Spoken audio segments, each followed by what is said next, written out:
what you gonna do, brother? We about to run wild with a style like no other. So somebody call Brodus Clay mother and tell her Richard runs on the men like Ed Lover and Doc Dre. What Scott say, what they hang on every word like it's something that the Rock say. No JR, but they talking wrestling. We bring the noise with the boys, so we Dalton Castling. So masculine, oozing machismo, mutton chop shop, Gran Turismo. No free throws, snarl hoops and heels. It's D-Roz retirement, give you the super feels. Straight shoot, it's real. Drop a pipe bomb, get ready to bull like the Rock's right arm. So stay calm, tranquilo. I'll go 9-0 and give them Destino. And we know that you chumps ain't ready for the heartbreak runs and the Cuban Genetti. They drop it heavy, tag team it like Teddy. Long go strong with the heat like Eddie.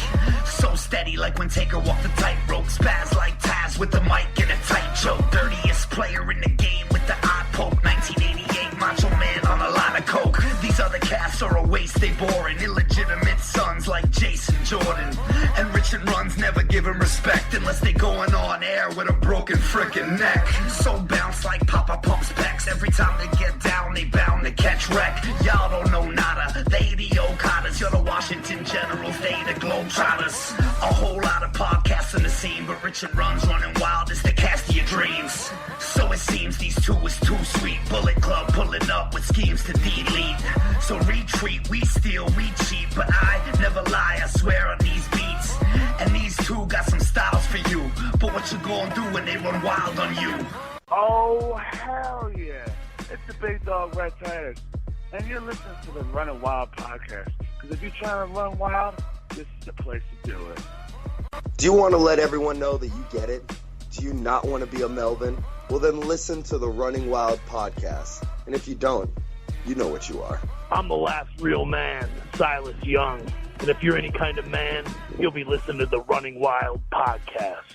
Hi guys, this is Mandy Leon, and you're listening to the Running Wild podcast. This is Sam Adonis, El Juro de las Chicas de CMLL, and you are listening to the Running Wild podcast. Welcome, ladies and gentlemen, to another episode of Running Wild podcast. I'm your co-host, Rich. Alongside me, as always, my co-host, Runz. Yes, sir.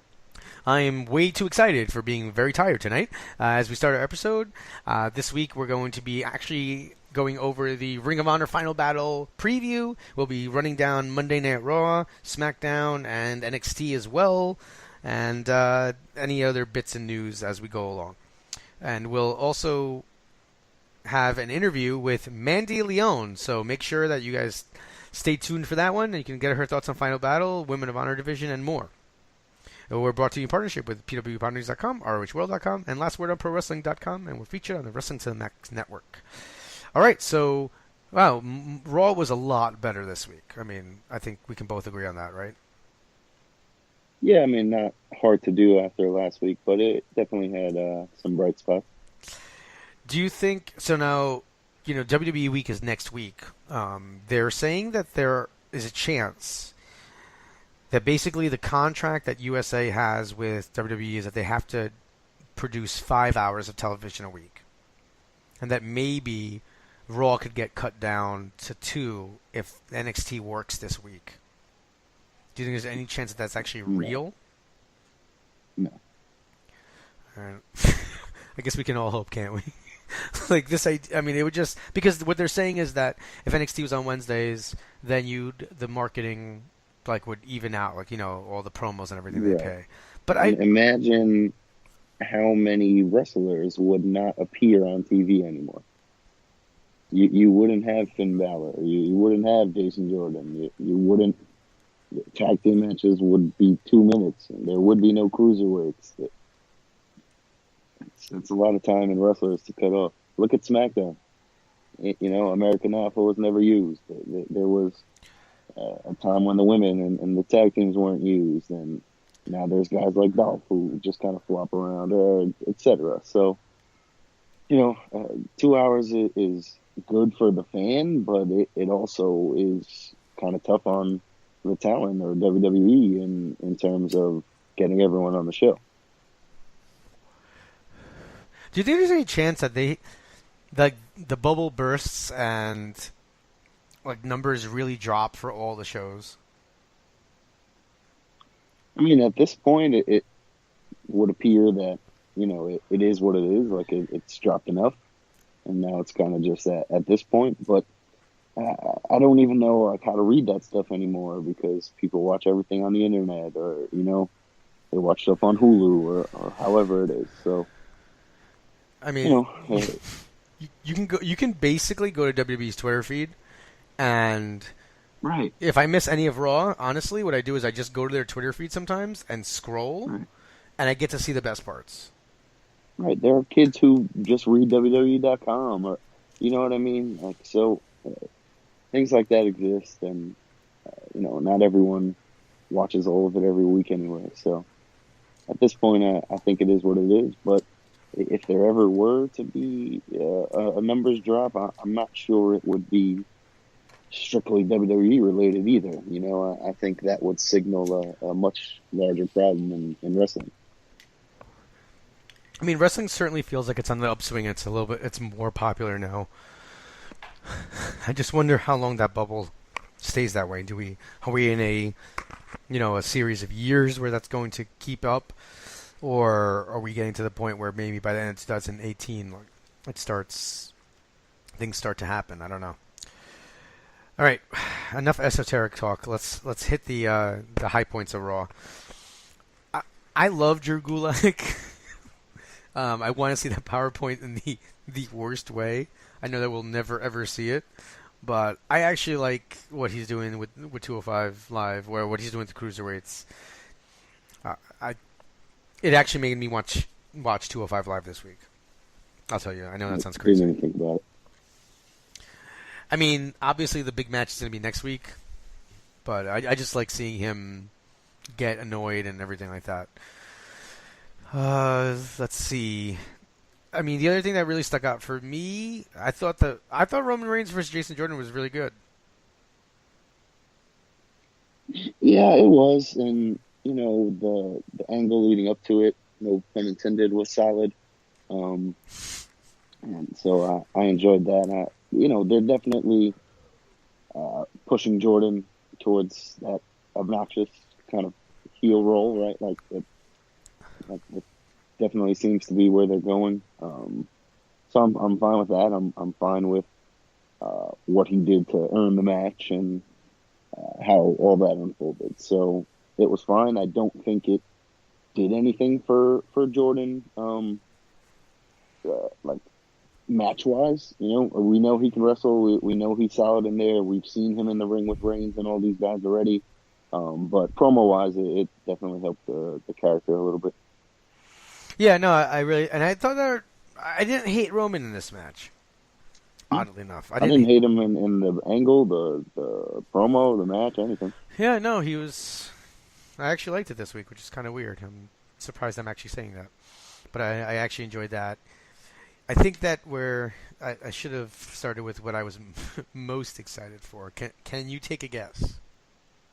Were you delighted? Oh, I thought that it was wonderful.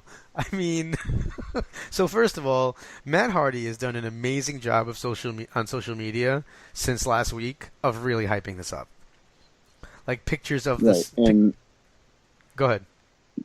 No, it came out a little bit earlier in the week that Vince was a huge fan of the Woken Matt Hardy, Broken Matt Hardy, whatever character, and Matt Hardy was given just complete creative control. So that's exactly what he had in TNA. That's when and why it worked, and I couldn't be happier to hear that everything is on board and in place for it to be just as successful in WWE as it was in TNA. And the reactions from the crowd the past 2 weeks, I know you were a little concerned about it, but it was there. It's right back, and it was amazing. I really think that there's nothing on Raw that makes me more excited than this right now. Like, I am 100% bought in. And honestly, how much better was it hearing all of this stuff after not hearing it for the past, whatever it is, 6 months? Like it made it like so much. I don't know. It was so cool, so much more. It was so just cooler to me, because you had a break we got from to it. see this, and we got to see it like rebirth almost, you know? See, so now what's weird for me is I basically saw the specials in TNA, and that's almost exclusive. You didn't even watch him in TNA. No, I'd watch like the compilation videos of like, you know, Right. the whole Broken experience. Then I saw him in Ring of Honor, very briefly, and now this. So I've been waiting for it because I didn't get enough of it, you know, like I wasn't watching TNA. Right. So this is, I'm super excited. I mean, what did he call? He called Bray Wyatt the consumer of terrestrial, like, entities or something like that. Like, I love everything about it. I love the vocab. Okay, listen, as an English teacher, there's a part of me that just really also enjoys the random vocabulary words that he throws out there when his tweets, when he's talking. I don't know. Listen, it sounds almost contrary to a lot of what I say, but I'm excited about this. It's so ridiculous that I'm gonna love it. You know, a lot of times, Right, and he's just so great with the character, and yeah, just like you've been saying, you know, he picked up right where he left off with the pictures and Senor Benjamin and all that stuff. So, listen, I like the it higher should be power, awesome. man. You know, I was a fan of that higher power gimmick. I don't know. If you can do it right, and you're probably getting angry here because I've been so against Bray Wyatt, but I don't know, something about Hardy for me really just sells me on him doing ridiculous stuff, and I'll be totally okay with it. Right, because it's so outrageous and it's so over the top, and it's so not meant to be a serious character, but you know the things that he does with it are just great, you know, whereas Wyatt is meant to be a serious thing and taken for real. But, you know, the two of them, the promo on Raw was just really well done. It was really good, just the back and forths and cutting into, you know, each other's stuff. And I really enjoyed that. And that was definitely a nice step forward with this. And, you know, this is something that's been building since before Hardy was in WWE, so it's a cool thing to finally see, you know, kind of come full circle and jumpstart the Woken universe in WWE. Oh, it's gonna be fantastic. All right, then. Well, you had the main event. I thought the Absolution was pretty. I mean, I think Paige is. I like that group much better than the SmackDown group. We'll talk about that in a second, but I feel like they were working a lot better overall. It seems more, it feels right, where I don't feel that same way about the SmackDown group. But then you had the tag team match where you had the Bar defending against the Shield, and Samoa Joe ran out, and Reigns tried to stop it, but the Bar ended up keeping the titles again. I mean, since we don't have a pay-per-view between now and Royal Rumble for the Raw side, does the Bar keep it until Royal Rumble, or do they lose it beforehand? Because they seem to be getting away by the skin of their teeth and everything like that. Right, and it definitely seems like we're going to have a 6-man at some point in the near future.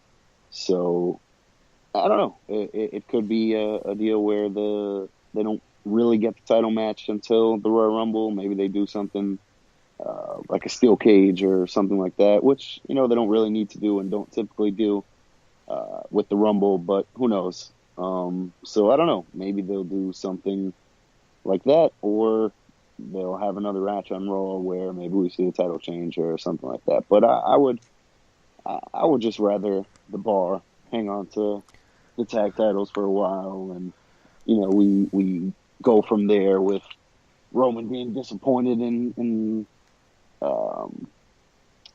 Seth and Dean, or teasing that tension or something like that, you know? I mean, is there any chance that he's not facing Lesnar and that it's actually a Shield blow-up at Nah. Mania? I mean, that would be nice, but then who the hell faces Brock? Oh, I have an idea. Oh, well, Braun could be. Braun. I mean, that would be so much better. Matt Hardy.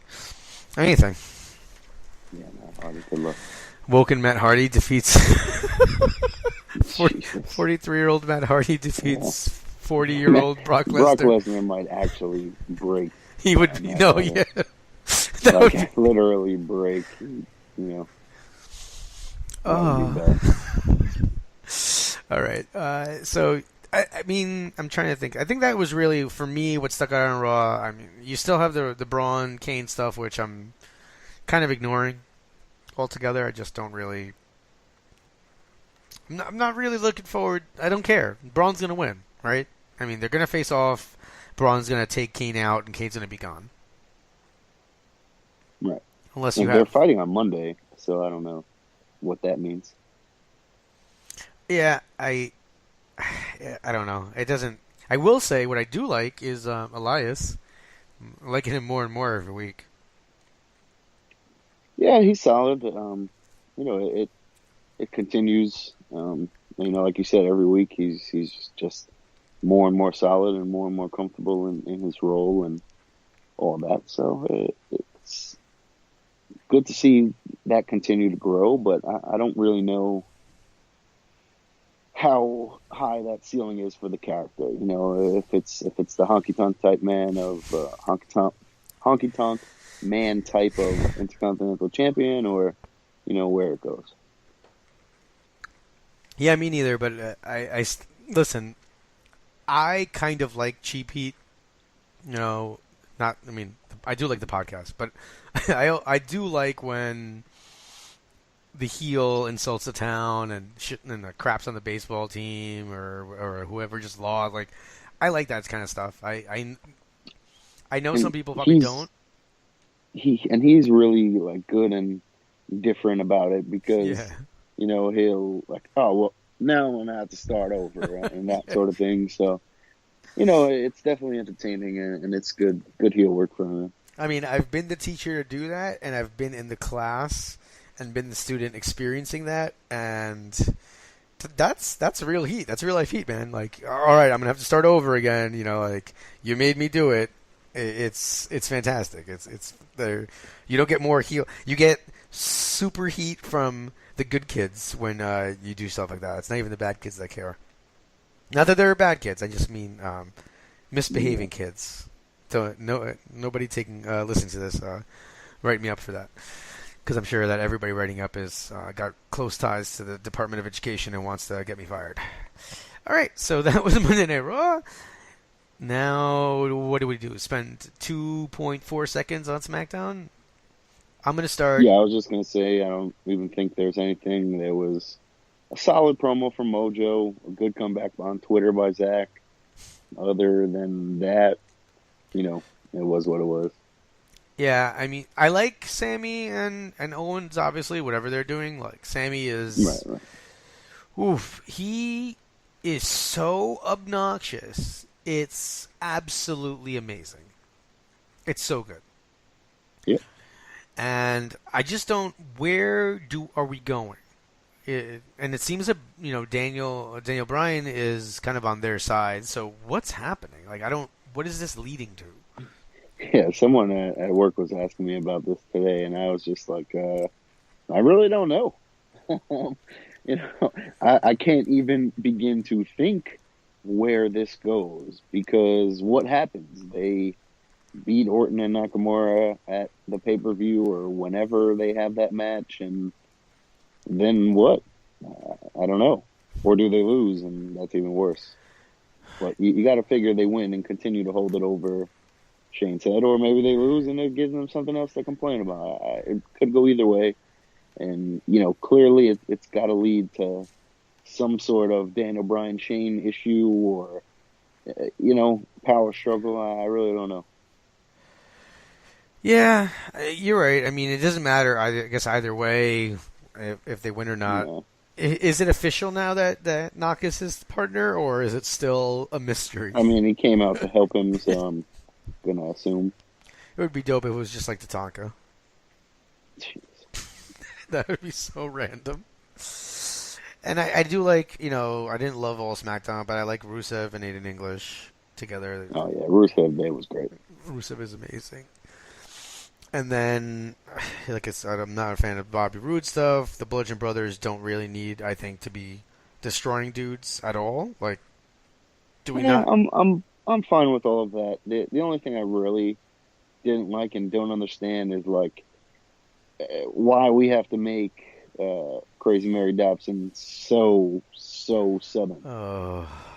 My dad had told me to pluck on them chickens on the farm, daylight savings, blah blah blah. And, She's like what? Everyone's just like, oh yeah, whatever she said. But and like I get that, but this is a serious heel group. You don't need that comic relief. It wasn't even comic relief. It's like she was being threatening. She said, "I bet you never even gone game hunting." And I was like, Right, like that, and that was bad enough. But then she just started getting confusing and saying things that didn't make sense. I think she got. I think at one point she got a little. There was definitely a point where I don't think it was her accent. I think she just got tripped up and said something that didn't make sense. That's one part. I don't think so, because every time she said something, the other girls were just like, yeah, whatever she said. Like, like they reacted to her like she was crazy and just saying random dismissing her things. and stuff. Okay, right. I was listening so hard to what she was saying, and then I was trying to make sense of it. That Yeah, okay, they were just like, oh yeah, okay, right. And now this. So it just seemed like it was just really out of place. Yeah, no, I'm fine with them like pushing that. That's what her, that's literally what she is. That's fine. But then I just think, I don't know, it shouldn't be dismissed like this. And then also, I don't really know how, like, killing animals and I guess not for sport, but maybe like you actually skin them and use the meats. I'm not really sure how her saying that about Brian really matters at all. Like No, why? Like it didn't, and I think that's part of the point. He's a general manager. Like why? Like I've never done that. But It doesn't mean I can't do stuff. Right, that's the point. Like, what the hell? Why? What are you talking about, lady? Like that's I want to like flip it on like clearly what they're going for. being a tech person. Being like, I bet you've never even removed an optical drive and then plugged in a second hard drive so you can transfer files before installing the hard drive permanently. Like, I don't even think that's good enough. Like, it would be like, the 3A translucent BC wire, flipped up to the Nexus Mon switch, and then it goes here. That's just, it wouldn't even be English. Man. So, yeah, on to wrestling. That should actually be good this weekend. All right. Or next weekend. Yeah, so we have the full card for Final Battle. Officially, I don't know if it's really a spoiler because it hasn't officially been announced, but there is a match that hasn't been announced, though. We'll just start with that one. So the Briscoes are going to face Tommy Dreamer and Bully Ray. Right now, I would assume it's going to be like some sort of no disqualification match because of all the issues that they had. Have you gotten a chance to see the little vignettes that they're doing and what the Briscoes are doing? No. So, this past week on Ring of Honor TV, they go to Bully Ray's training center. And apparently it's closed, but then they just walk in, which is great. And there are like 3 trainees, a female and 2 guys. So they're like, where's Bully? Like, oh, he's not here today. And they start yelling for him anyway. But Jay Briscoe, man, he is so good at being like threatening and like freaking weird and scary. So they start yelling for him. They, he doesn't come out. So then they just beat up the 2 male trainees while the girl just screams at the top of her lungs, like the police are coming and all this. They go into his office and they see all these pictures of him with like the Rock and Roll Express and all like that. And my favorite part was they start throwing the photos and breaking the glass. And at one point, Mark Briscoe, it's like he learned a new word, and it sounds terrible, but he goes, look at all these accolades. He's like, yeah, accolades. Like, he had to repeat it, like, I learned a new word, motherfuckers. And then they went back out, and my favorite part was that Mark was filming it. So then Jane's like, yo, hold up, put the camera over there, right? And you assume it's like on the phone, right? But then like he propped it in such a special place that looked into the ring. Right, and it was like so proper that it was on a stand, but whatever. That's just because the guy filmed stuff sometimes. And then they bring in one of the guys, they give him a 3D, and then they head out. So the issues with those guys, started a couple months ago. Bully has been on the retirement tour. They actually showed up at House of Hardcore and took out Dreamer there. So they've really been working on this angle. And look, I know that people, you included, have told me about watching old Ring of Honor. I've never seen the Briscoes as heels. This is brand new and fresh to me, and 1,000% believable. And Bully and Tommy are obviously going as the faces, and you would think that they're going to get their revenge, especially in New York. But man, I don't know, man. The Briscoes seem so nasty. I don't know how they lose. No, the Briscoes don't lose to Bully Ray and Tommy Dreamer. That would just, make no sense and not do anything for the Briscoes. Now the Briscoes put them out. Obviously, it's not like Tommy Dreamer is popping up in Ring of Honor any other time. So this probably is the end of both of them there, and they put that feather in their cap. I think it's going to be a pretty brutal match, though. It's got to be something nuts. Something crazy is going to happen. I mean, you got. Oh yeah, it'll definitely be a lot of fun and a lot of plunder. And I think after this, we're not far off from the Guns and the Briscoes or the Bucks and the Briscoes or something like that over the tag title. I'm almost scared for the Bucks if they have to face the Briscoes in this state. And this is the same person who last time they faced off for the titles was super excited to see 95 super kicks in the match. All right. Yes, definitely. I think the Briscoes win here. That one's unannounced. Also unannounced. I'm not sure if it's going to happen.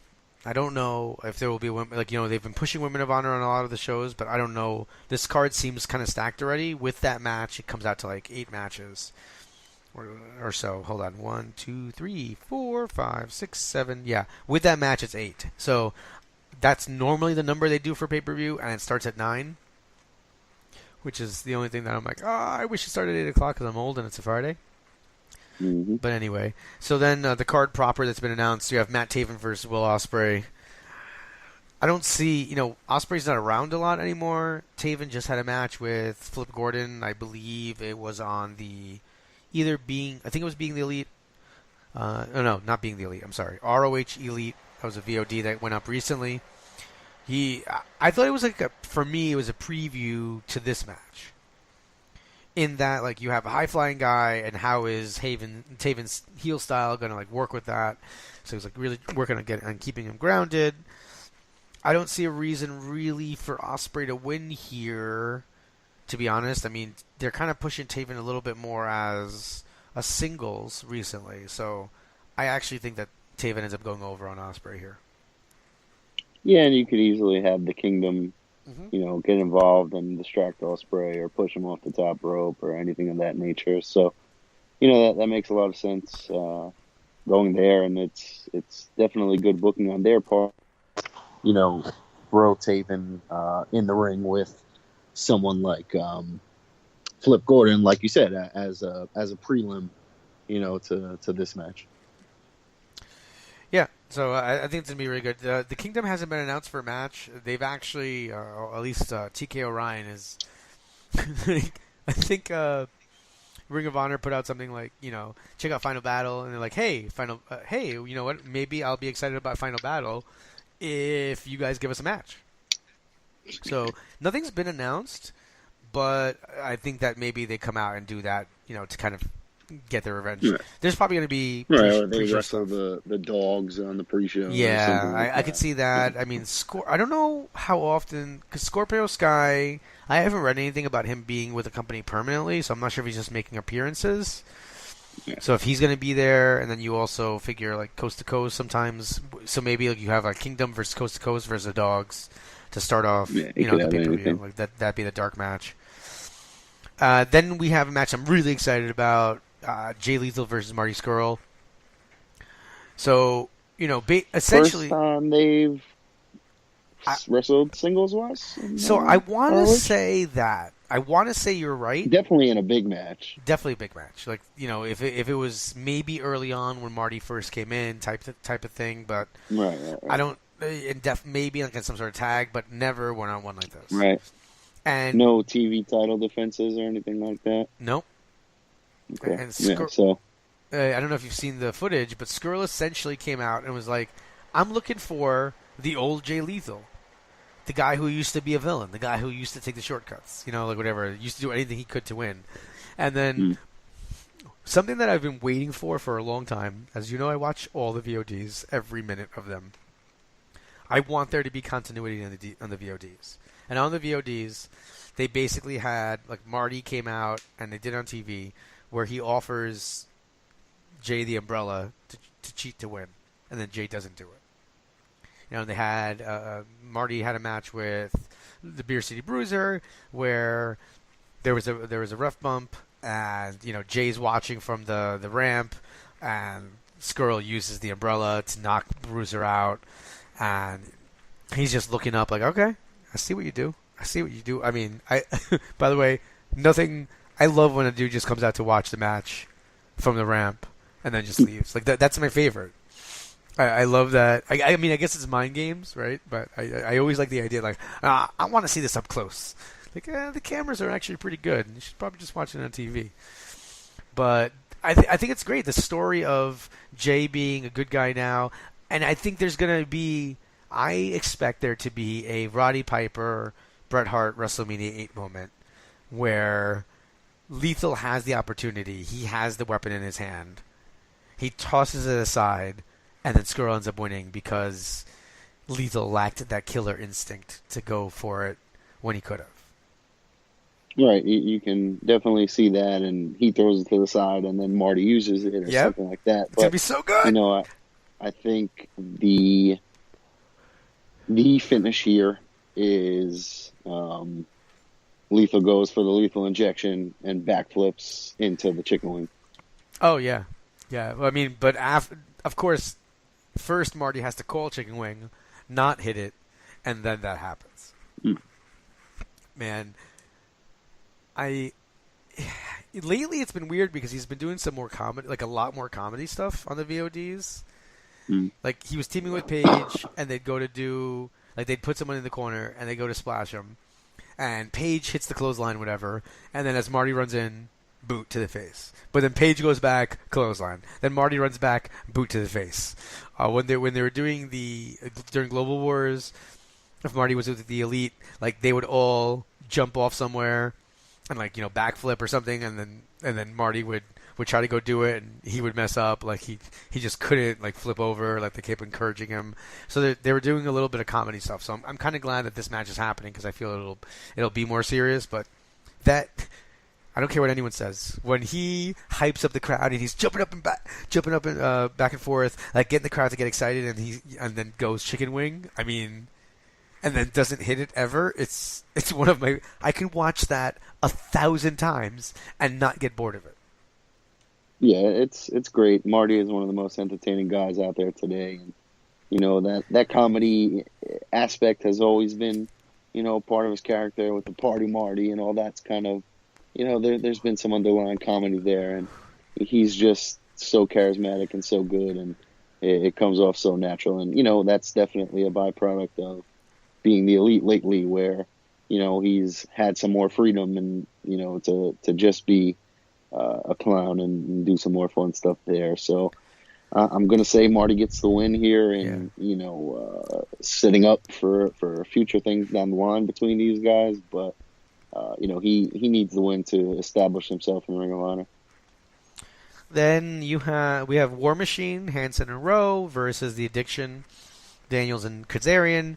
So essentially, Kazarian and Daniels have been playing heels by not giving the fans what they want, walking out on matches and stuff like that. They had some issues with the War Machine, and a couple weeks ago they went to go. They basically attacked War Machine in the aisle. They got into a brawl. Ray Rowe goes to throw Kazarian into the barricade, and Kazarian shifts and it hits a girl in the face in the crowd. She starts bleeding profusely, which apparently got Ray Rowe suspended. I think what actually happened was he went on his honeymoon or something with Sarah Logan. Or they were going away somewhere, so they had to write him off TV there. I don't know who wins this match because, okay, on paper, I say the Addiction has been being really annoying, and War Machine, they're the faces. They'll come in as powerful guys, and they'll get they'll get the one up on the heels over here. On the other hand, they're not going to be, or they haven't been around. I know the World Tag League's going on, so that's one of the reasons. But I mean, throughout the last couple months, they haven't been super consistent. So I wouldn't think it's crazy to see the Addiction win and continue this where we're heels because we're going against what the fans want type thing. Yeah, it could definitely go either way. War Machine has earned the top at the a spot on top of the tag team card there in Ring of Honor, and they're two huge guys, so they're never underdogs or never out of the match. So they can always pick up the win. But this kind of makes sense for an Addiction Weaselly win. But with Marty maybe getting one, and maybe someone else getting one down the line. Yeah. I don't think the Briscoes will cheat to win. I don't think they need to do that. Oh, okay, okay. Like the Weaselly kind of win. It could happen here, and maybe that doesn't happen in any other match. But I'll say War Machine gets the win just because they're big in New Japan, and that usually helps. Maybe this will be their coming back party in Ring of Honor. So I'll say War Machine wins. And despite the fact that I don't like this kind of ending, right at the very end, they have a regular good match.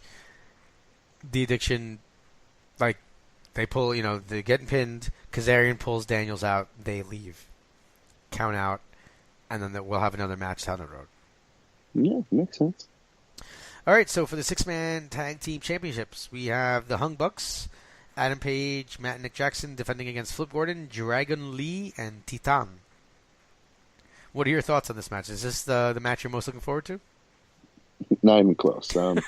This will be fun. The Bucks and Page are just great, and the other three are, fun to watch. There's going to be a lot of chaos going on here, but I don't want to see Flip Gordon and Titan and Dragon Lee win. So I'm really going to be pulling for the Hung Bucks, and I think they could and should get the win. I want commentary to call Gordon's name like a Spanish accent and say Flip Gordon the entire time. Yeah, I don't... Listen, Dragon Lee and Titan actually got tag team title shots, I believe, recently. They actually do team down in Mexico. Gordon, has these issues with the Young Bucks. See, if it was Gordon and two other people, I might almost say... maybe they win because of what they're doing on the Elite, but because it's Dragon Lee and Titan. Now, granted, there is a TV taping the next night, so you could theoretically have them win, and then there'd be a rematch on TV the first week, and then they lose it back because they'll probably be there. But I don't think so. But what I do think it's going to be amazing. Last year, you had Marty versus Dragon Lee versus. I'm Will Ospreay for the television title, and I thought that was one of the best matches on the card. And Dragon Lee is just absurd. Titan is equally as good.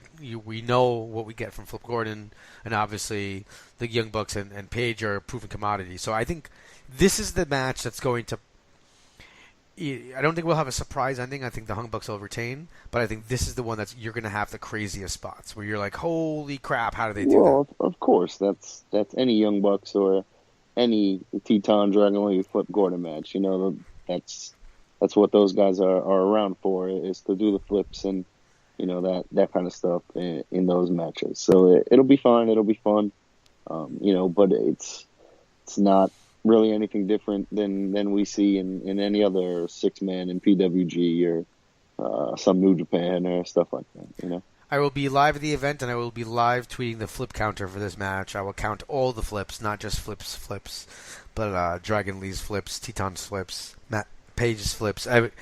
This is going to be crazy, and I'm really excited. The Bucks of Youth, it's gonna be great.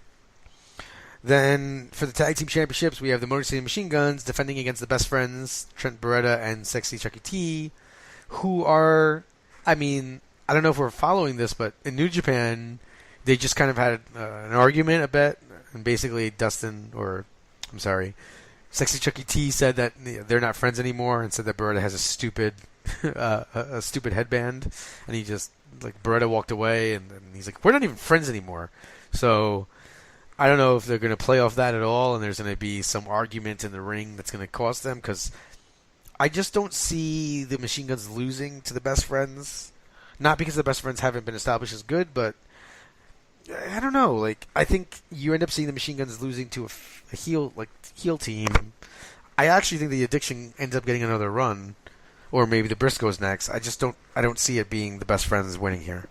No, I would count on a Briscoes title win in the not so distant future. So the Motor City Machine Guns are the perfect team for them to kind of just run through and destroy, to put some sympathy on the Guns and build up their just badassness that everyone who's ever watched Ring of Honor has become so familiar with. So I'm fine with that and teasing some tension there. It makes sense because after the tag league, Beretta has in line for a nice singles run in New Japan, and I don't really know how long Chucky T will be around there, but it's awesome that he got this opportunity to be there and wrestle there, so that's awesome. But after this, I'm not sure how many more shows he has there, and unfortunately, I don't know what that means for him in Ring of Honor. So hopefully he's able to stay around there and do some nice things and have a good run there, because he's good, and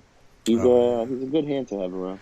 Oh, he's been great. I love watching him. It's my choice here for them not, for the Friends end up losing this match is not because of any problem I have with the Best Friends. I think they're fantastic. I love watching that, the most devastating move in the world where Trent walks back and forth, slingshots inside just to do the face stomp, and then Taylor does the super slow slingshot senton, or handspring. It's just, I don't even know what you call that. It's so great. I really enjoy it. So I'm looking forward to seeing that. So I think it'll be a fun match, but I still think the Machine Guns retain. Then for the ROH World Television Championship, you have Kenny King defending against Silas Young, Punishment Martinez, and Shane Taylor. Yeah, we could see a title change here. I'm not thrilled at any of the prospects of one, but it could always happen in a four-way like this. It would make sense for Silas to get a win, but it could go either way. I'm fine with King retaining, obviously, but any of these guys could get the win, I guess, except for Taylor, probably. Yeah, well, here's what I think. I think Taylor, they're moving from him being like a hitman who's basically he'll do anything to provide for his family and to make sure his daughter doesn't have to deal with what he did growing up. So you're kind of positioning, they are positioning him as a face now. I would personally like to see Martinez and Taylor basically cancel each other out, and they go into a feud going forward. Martinez doesn't need the television championship right now.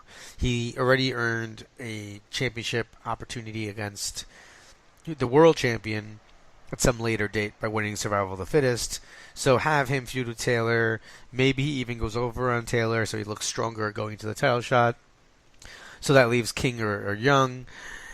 I don't love title changes in a four-way, if you're going to have it happen, but I think this, in some ways, the heel sneaking away with the win in the four-way makes sense. Silas Young has been deserving of a title for a while. So, and Kenny's had a good run, right? Kenny picked it up in Vegas. That was the best in the world back in June or around that time. Maybe it was even. I'm sorry. Maybe it was at All Star Extravaganza, which was in Vegas. So he's had it for a bit. I'd like to see Silas pick up the win here. I love his work, and I think he should be recognized for it by holding a championship. Yeah, I'm fine with that. All right, and now the main event, the last match we'll be discussing tonight, Ring of Honor World Championship match. Champion Cody Rhodes defending against Dalton Castle. Yeah, we discussed this briefly last week. While it'll be good, it's a nice spot for Dalton. It'll be a great match, but how much do we believe Dalton is going to get the win? And during the match, it'll be great with near falls and stuff of that nature, because we don't think he has a shot. But that hurts it a little bit. But we enjoy Castle so much, and he's so good. So is Cody. So they're going to get us into the match, and it'll be a lot of fun. Maybe they pull the trigger. I doubt it, but this is Cody's ROH for now. So I think we continue to see that run. I agree with you, but there's also part of me that just feels like this is the way it's written. It's so much the time for Castle to win. You know what I mean? This week on TV, they had a backstage interview with him. He was actually seated. It was like a studio interview type thing. And he spoke about how he went for the title the first time, and he came up a little bit short, and then Cody kicked him. And then my favorite part is, he goes, and you kicked me in the dick, and they bleep it out, and then they put a peacock like in front of his face, his mouth, and then he's like, he kicked me in the dick, like he says it again, and they bleeped it out again. It was really great. But the story he told is basically, he did that to me. Then I went to challenge him, and he attacked me. He dressed up as one of the boys. Then he put the boys in a box and sent them somewhere, which apparently Dalton Castle can't find them anymore, so they're not around anymore. And just basically like it's like building to this. So I don't know. It's storyline written for Castle to raise that title. But at the same time, we know what Cody is. Yeah, I guess, but just because it's written in a nice way for the babyface, that doesn't mean that the babyface is always coming out on top. Otherwise, we wouldn't have good heels and that sort of thing. So I really don't know. The thought of Dalton Castle as the Ring of Honor World Champion doesn't fit right to me. Nothing personal. It just, the legacy of that title and the flamboyance of Castle is something that's a strange, but Castle in general in Ring of Honor is a strange thing. So I guess all that goes out the window. But I don't think it's the time. It is and it isn't. Like you're not wrong if you give the title to Castle, but I just think Cody is so good right now and doing so well for them. It would be a mistake, I think, to take it off of him at this moment.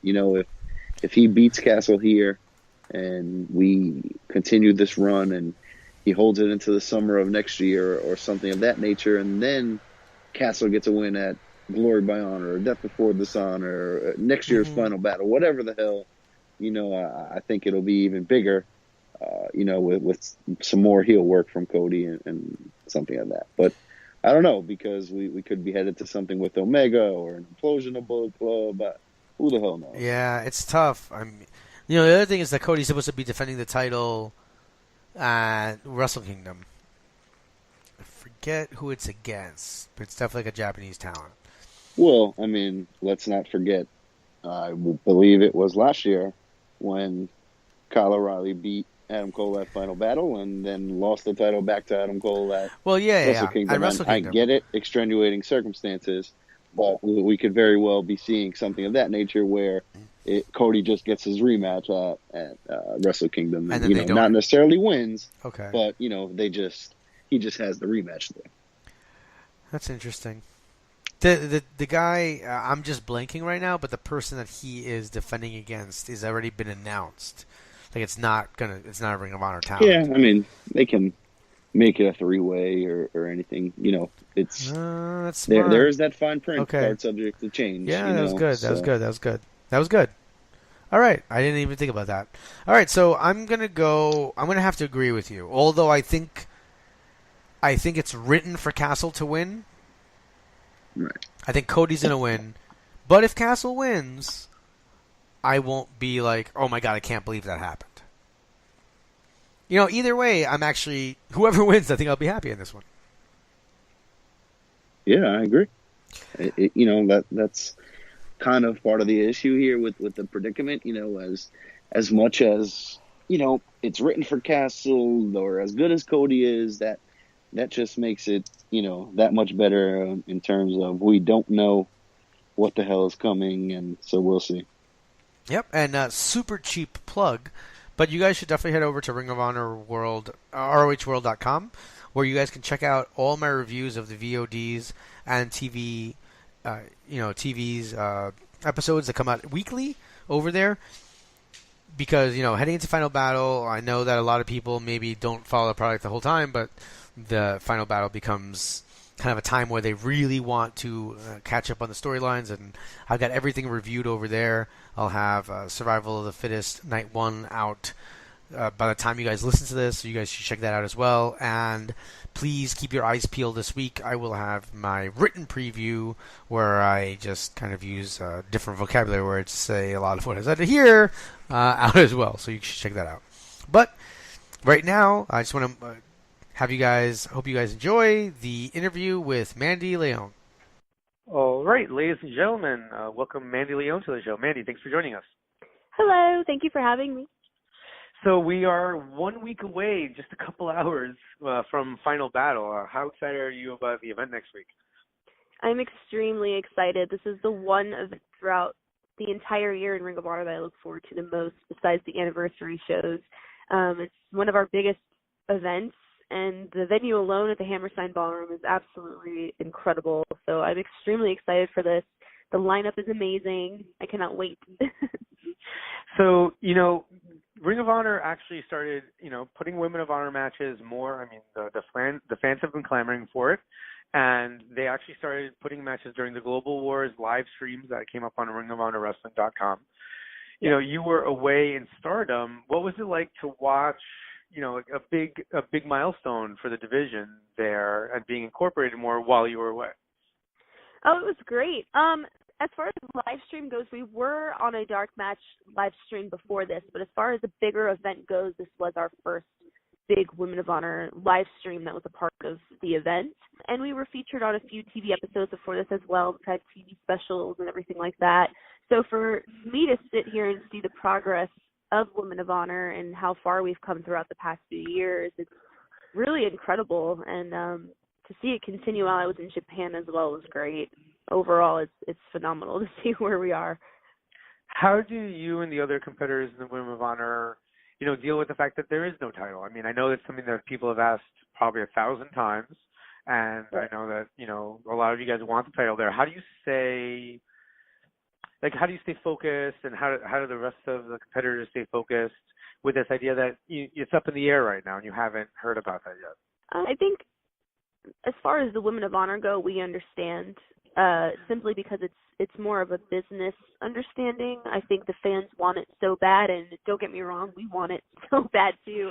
But there's a way that Ring of Honor is doing it that makes sense to all of us, rather than throwing a title out there in everyone's face. I mean, you have to keep in mind, this is something that's never been done in Ring of Honor before. There's never been a women's title. There's never been a crowned charm of the division, so to say. You know what I mean? So instead of throwing it in the fans' faces, I think they're taking the right route by saying, okay, you know what, let's take 2 years or so, and let's see who we want to be the main girls in this division, and let's see how these characters develop and where this goes, and create storylines. That way, when we finally do decide if we want this title or not, everything can make sense on what we're competing for, because there's so much behind it, rather than saying, oh, hey, we have a few girls, let's, you know, whoever wins this tournament can get the title. You know what I mean? No. So for me, it makes complete sense, and I'm glad they're doing it the way that they're doing it. I wish it could have been done sooner. Of course, we all want a title, but I have a good feeling about 2018, and I think we're going the right route. So the anticipation is killing us all. Well, certainly. I mean, you yourself were involved in a storyline with Tanaya the Huntress. You guys had a 2 out of 3 falls match, and of course the no DQ match that has well over 1 million hits on YouTube with Taylor Hendricks, which was the first of its kind. So you guys are definitely building stories there. Will there be anything going on at Final Battle? Unfortunately, there's no women's matches on the card for Final Battle, with the lineup and everything being so strong. But I do know that there is going to be a big announcement during the pay-per-view, so everybody should definitely tune in. And if they're there live, they're going to love it. If you're watching live on pay-per-view, you're going to be in awe. So it's some pretty big announcements coming that people should definitely tune in for. Awesome. Yeah. What matches are you looking forward to on the card? I know that in times before, you wear many hats in the company. You're not just an in-ring performer, but you do the recaps. I know that you've done a lot of the video backstage and also before the show, kind of emceeing as the crowd is filling in. Yeah, I do everything. Yeah, I do what I can without losing my mind. So, but as a I guess as a fan or as part of the company, what matches are you looking forward to the most on the card? Oh gosh, I think right now the one match I'm looking forward to all of them. I always do. Like, I love these guys to pieces, and they always are just so hard hitting and amazing. But right now I'm really looking forward to Cody and Dalton.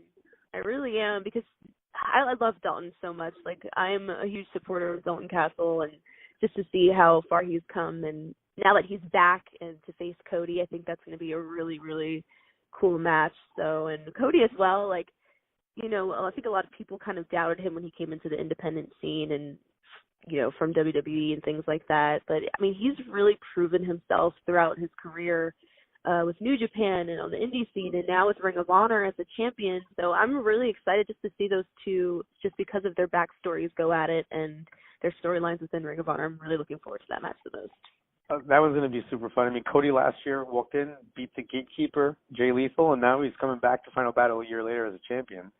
Yeah. Who do you think is the better dresser, Dalton Castle or Cody? Because they've both been a little bit flamboyant as of late. Oh gosh, that's true. Oh my goodness, yeah, they're definitely larger than life. Gosh, I mean, they're so different, because Dalton is, just, I love him so much, and he's very, very just flamboyant and just working his style with the peacock feathers and everything. And Cody is a little different. He's more of like the dapper, charming, like very sophisticated and in your face, like the rich guy who just wants nothing to do with the peasants kind of stuff going on. So I think they're both perfect. When they had the contract signing and everything like that, I don't know if you saw that or not, but it was hilarious with Cody's fur coat and Dalton's amazing jacket. Yeah, I know. I saw that. So Cody's been rocking the crushed red velvet too, so it's pretty good. Yeah. So you grew up in Brooklyn. How did you end up training at the dojo? I mean, the dojo's not terribly far, but that would be difficult, I think, to make back and forth. Right. So I was actually born in Brooklyn, New York, but I spent the majority of my life growing up in Pennsylvania, Lancaster, Pennsylvania, which is about an hour and 40 minutes from the dojo.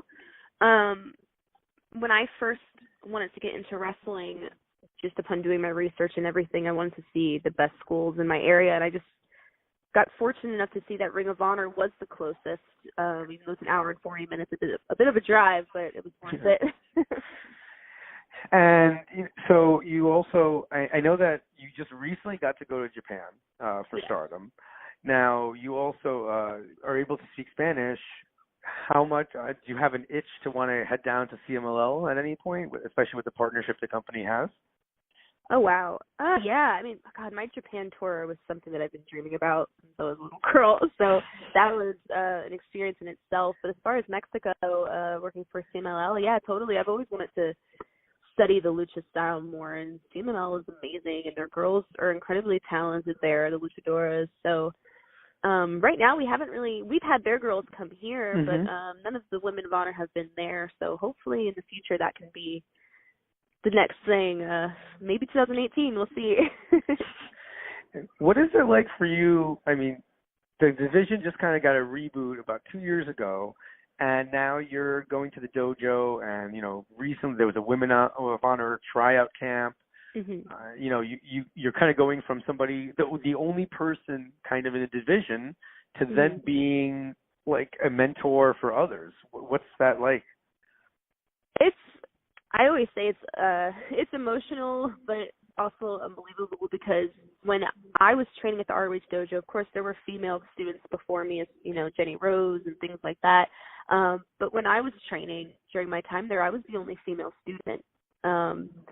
And all of the seminars that I went to as far as the Ring of Honor camps, that's included in our training. So I would take part in those, and I was always the only female there. There was never any girls showing up to the camps, and I understood because there wasn't a lot of opportunities for women within Ring of Honor. But it still blew my mind that a lot of women didn't come just to get the knowledge and the learning experience. And now to see just, you know, the hard work that we've all put into Women of Honor with just debuting and relaunching the brand again, but also now all of these women are coming to the camps and coming to the tryouts, and they want to be here. And it's not just independent girls that want to be here. I mean, there's former WWE divas, TNA knockouts that want to come and work for us because they know that this is such a tight-knit family, and we work hard, and we're unlike any other company out there. So to see that, and I even gave a little speech on the first Women of Honor tryout camp, and I got in the ring and got a little emotional for it, because I was just so happy to see that many women following their dreams and want to be here. And like to see that I helped make that happen and helped develop that was kind of, again, it's just a dream come true, and it was unbelievable. How do you, you know, moving forward, how do you feel about being like the head of the division in many ways, and helping to make decisions moving forward, as opposed to maybe being in ring as much? Like, do you enjoy the role of being able to help that way and kind of give pointers and you know, maybe you know, helping with the promos and things like that? Right. Yeah, I think, like you said, I'm a woman that has I wear many hats, but I think as far as like in-ring work goes, I'm still moving up and still learning, and that's something that's my passion. Like, wrestling is my passion.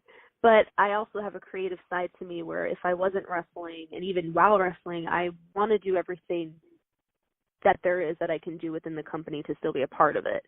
And that's why I always go out of my way to do anything that I can. If there's any job that's available, I always put myself out there. And, you know, I don't get paid for what I do, all these extra things. I do this out of love and passion and just wanting to learn.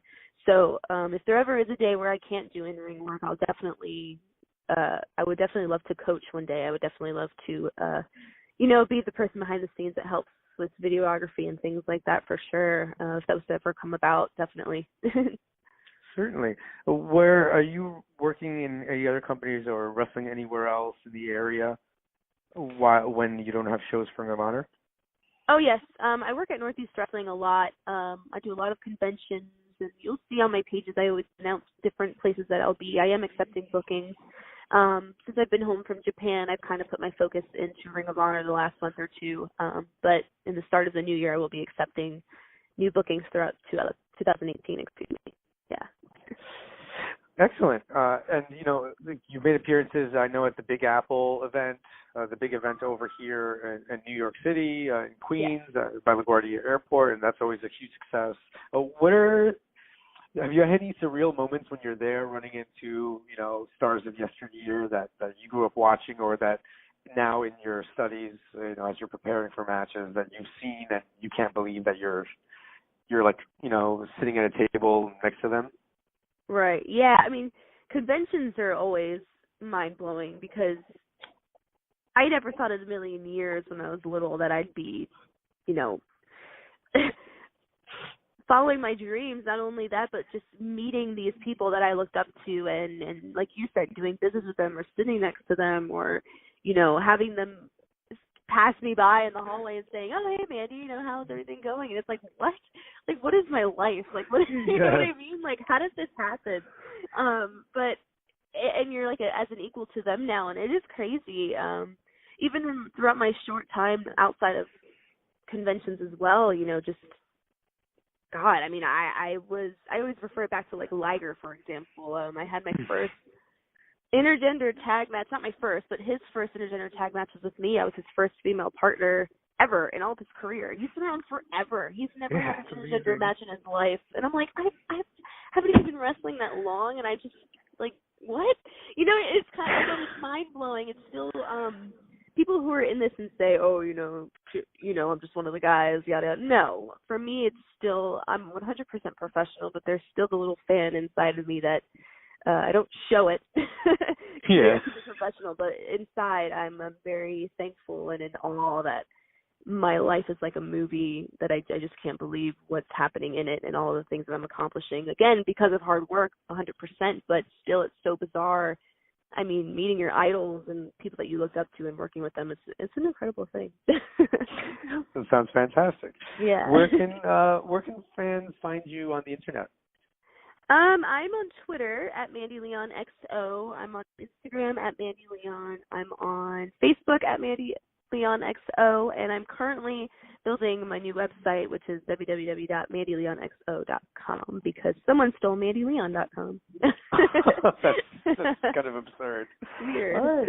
Well, and obviously everybody can, if you're in the New York City area, anywhere. I mean, Final Battle is the biggest event of the year, so it's definitely something to check out, and you'll be there as well. Yes. Definitely tune in. Like I said, there's some big Women of Honor announcements, so definitely tune in. Certainly excited. Thank you for joining us. Thank you so much. All right, great to hear from Mandy before the pay-per-view. I appreciate her coming on the show. Thank you very much. All right, well, do we have anything else for this week? No, I guess we don't. All right, with all that away, just make sure you guys check out my Ring of Honor coverage at pwponders.com and ROHworld.com. You can check out my recent interview with Sam Adonis, who will be facing off against Negro Casas in a hair versus hair match on New Year's Day over at LastWinnerProWrestling.com. We'll have the audio up to you guys very shortly. You can email us over at runningwildpodcast@gmail.com and follow us at runningwildlws on Twitter. Please send us your comments. Make sure that you rate, subscribe, and review over on iTunes. It really makes a difference. And it's the holiday season. It's a time of giving. So give us some reviews. Hopefully 5-star. And we really appreciate you guys listening, as always, to the podcast that is just too sweet. For Rich and Runz, this is the host of Ring of Honor Wrestling, Ian Riccaboni, signing off. Be sure to join them next week for another episode of the Running Wild Podcast.